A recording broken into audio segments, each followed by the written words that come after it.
Friends, இன்னைக்கு நம்ம வீடியோவில் மசால் வடை போட்டு நல்ல காரக்குழம்பை டேஸ்டியாக செய்யலாம். வாங்க.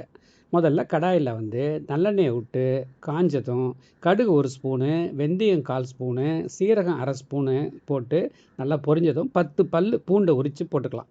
கூடவே ஒரு 15 சின்ன வெங்காயமும் ஒரு பெரிய வெங்காயத்தை நறுக்கி சேர்த்துக்கலாம். வதங்கும் போதே 1 ஸ்பூன் உப்பு போட்டுக்குங்க. உடனே தக்காளி 2 நறுக்கி அதில் சேர்த்துக்குங்க. நல்லா வதங்கிட்டு இருக்கும்போதே ரெட் சில்லி பவுடர் 1/2 ஸ்பூனு, தனியாத்தூள் 1 ஸ்பூனு, சீரக பவுடர் 1/2 டீஸ்பூன், சாம்பார் தூள் 1/2 ஸ்பூனு போட்டு நல்லா வதக்கி பச்சை வாசனை போன உடனே கொஞ்சம் தண்ணியை அதில் விட்டுக்குங்க. அதுக்கப்புறமா என்ன செய்கிறீங்கன்னா, புளி ஒரு லெமன் சைஸ் நல்லா ஊற வச்சு அதை கரைசலை இதில் சேர்த்துக்கலாம். இதில் நம்ம வடை போடுறதுனால நல்லா குழம்பு தண்ணியாகவே இருக்கட்டும். ஏன்னா வடை குழம்பை நல்லா உரியும். ஒரு மூடி போட்டு நல்லா கொதிக்க விடுங்க.